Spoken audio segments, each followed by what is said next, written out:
بسم اللہ الرحمن الرحیم۔ حجاج بن یوسف کی موت۔ حجاج بن یوسف حافظ قرآن تھا۔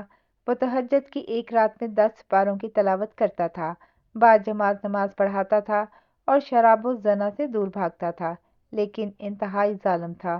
جب اس کی موت آئی تو انتہائی عبرتناک موت آئی۔ حضرت سعید بن جبیر جو کہ ایک تابعی بزرگ تھے، ایک دن منبر پہ بیٹھے ہوئے یہ الفاظ ادا کیے کہ حجاج ایک ظالم شخص ہے۔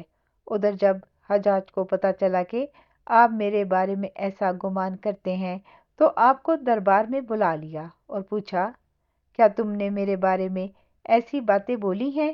تو آپ نے فرمایا، ہاں بالکل، تو ایک ظالم شخص ہے۔ یہ سن کر حجاج کا رنگ غصے سے سرخ ہو گیا اور آپ کے قتل کے احکامات جاری کر دیے۔ جب آپ کو قتل کے لیے دربار سے باہر لے کر جانے لگے تو آپ مسکرا دیے۔ حجاج کو ناگوار گزرا۔ اس نے پوچھا، کیوں مسکراتے ہو؟ تو آپ نے جواب دیا، تیری بے وقوفی پر اور جو اللہ تجھے ڈھیل دے رہا ہے اس پر مسکراتا ہوں۔ حجاج نے پھر حکم دیا کہ اسے میرے سامنے ذبح کر دو۔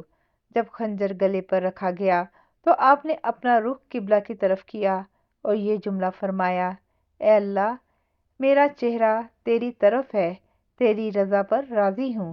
یہ حجاج نہ موت کا مالک ہے نہ زندگی کا۔ جب حجاج نے یہ سنا تو بولا، اس کا رخ قبلہ کی طرف سے پھیر دو۔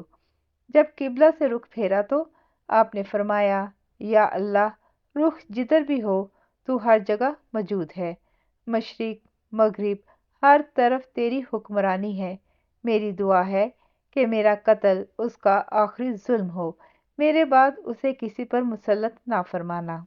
جب آپ کی زبان سے یہ جملہ ادا ہوا اس کے ساتھ ہی آپ کو قتل کر دیا گیا اور اتنا خون نکلا کہ دربار تر ہو گیا۔ ایک سمجھدار بندہ بولا کہ اتنا خون تب نکلتا ہے جب کوئی خوشی خوشی مسکراتا ہوا اللہ کی رضا پر راضی ہو جاتا ہے۔ حجاج بن یوسف کے نام سے سب واقف ہیں۔ حجاج کو عبد الملک نے مکہ، مدینہ، طائف اور یمن کا نائب مقرر کیا تھا اور اپنے بھائی بشر کی موت کے بعد اسے عراق بھیج دیا، جہاں سے وہ کوفہ میں داخل ہوا۔ ان علاقوں میں 20 سال تک حجاج کا عمل دخل رہا۔ اس نے کوفے میں بیٹھ کر زبردست فتوحات حاصل کیں۔ اس کے دور میں مسلمان مجاہدین چین تک پہنچ گئے تھے۔ حجاج بن یوسف نے ہی قرآن پاک پر اعراب لگوائے۔ اللہ تعالیٰ نے اسے بڑی فصاحت و بلاغت اور شجاعت سے نوازا تھا۔ حجاج حافظ قرآن تھا، شراب نوشی اور بدکاری سے بچتا تھا۔ وہ جہاد کا دھنی اور فتوحات کا حریص تھا، مگر اس کی تمام اچھائیوں پر اس کی ایک برائی نے پردہ ڈال دیا تھا، اور وہ برائی کیا تھی؟ ظلم۔ حجاج بہت ظالم تھا۔ اس نے اپنی زندگی میں ایک خونخوار درندے کا روپ دھار رکھا تھا۔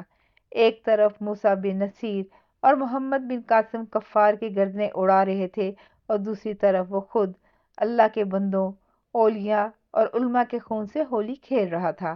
حجاج نے 1,20,000 انسانوں کو قتل کیا ہے۔ اس کے جیل خانوں میں ایک ایک دن میں 80,000 ہزار قیدی ایک وقت میں ہوتے، جن میں سے 30,000 عورتیں تھیں۔ اس نے جو آخری قتل کیا وہ عظیم تابعی اور زاہد و پارسا انسان حضرت سعید بن جبیر رضی اللہ تعالیٰ عنہ کا قتل تھا۔ انہیں قتل کرنے کے بعد حجاج پر وحشت سوار ہو گئی تھی۔ وہ نفسیاتی مریض بن گیا تھا۔ حجاج جب بھی سوتا، حضرت سعید بن جبیر اس کے خواب میں آ کر اس کا دامن پکڑ کر کہتے کہ اے دشمن خدا، تو نے مجھے کیوں قتل کیا؟ میں نے تیرا کیا بگاڑا تھا؟ جواب میں حجاج کہتا کہ مجھے اور سعید کو کیا ہو گیا ہے۔ اس کے ساتھ حجاج کو وہ بیماری لگ گئی جسے زمہریری کہا جاتا ہے۔ اس میں سخت سردی کلیجے سے اٹھ کر سارے جسم پر چھا جاتی تھی۔ وہ کانپتا تھا۔ آگ سے بھری انگیٹھیاں اس کے پاس لائی جاتی تھیں اور اس قدر قریب رکھتی جاتی تھی کہ اس کی کھال جل جاتی تھی، مگر اسے احساس نہیں ہوتا تھا۔ حکیموں کو دکھانے پر انہوں نے بتایا کہ پیٹ میں سرطان ہے۔ ایک طبیب نے گوشت کا ٹکڑا لیا اور اسے دھاگے کے ساتھ باندھ کر حجاج کے حلق میں اتار دیا۔ تھوڑی دیر بعد دھاگے کو کھینچا تو اس گوشت کے ٹکڑے کے ساتھ بہت عجیب نسل کے کیڑے چمٹے ہوئے تھے اور اتنی بدبو تھی جو پورے 1 مربع میل کے فاصلے پر پھیل گئی۔ درباری اٹھ کر بھاگ گئے، حکیم بھی بھاگنے لگا۔ حجاج بولا، تو کدھر جاتا ہے؟ علاج تو کر۔ حکیم بولا، تیری بیماری زمینی نہیں آسمانی ہے، اللہ سے پناہ مانگ۔ حجاج جب مادی تدبیروں سے مایوس ہو گیا تو اس نے حضرت حسن بصری رحمۃ اللہ علیہ کو بلوایا اور ان سے دعا کی درخواست کی۔ وہ حجاج کی حالت دیکھ کر رو پڑے اور فرمانے لگے، میں نے تجھے منع کیا تھا کہ نیک بندوں کے ساتھ چھیڑ چھاڑ نہ کرنا، ان پر ظلم نہ کرنا، مگر تو باز نہ آیا۔ آج حجاج عبرت کا سبب بنا ہوا تھا۔ وہ اندر باہر سے جل رہا تھا، وہ اندر سے ٹوٹ پھوٹ چکا تھا۔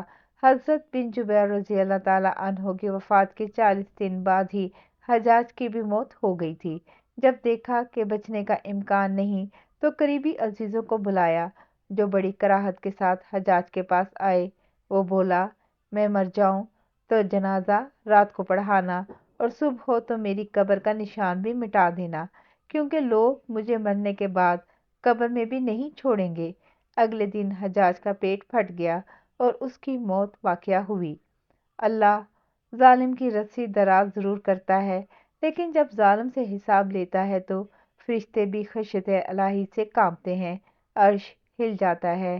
جزاک اللہ خیر۔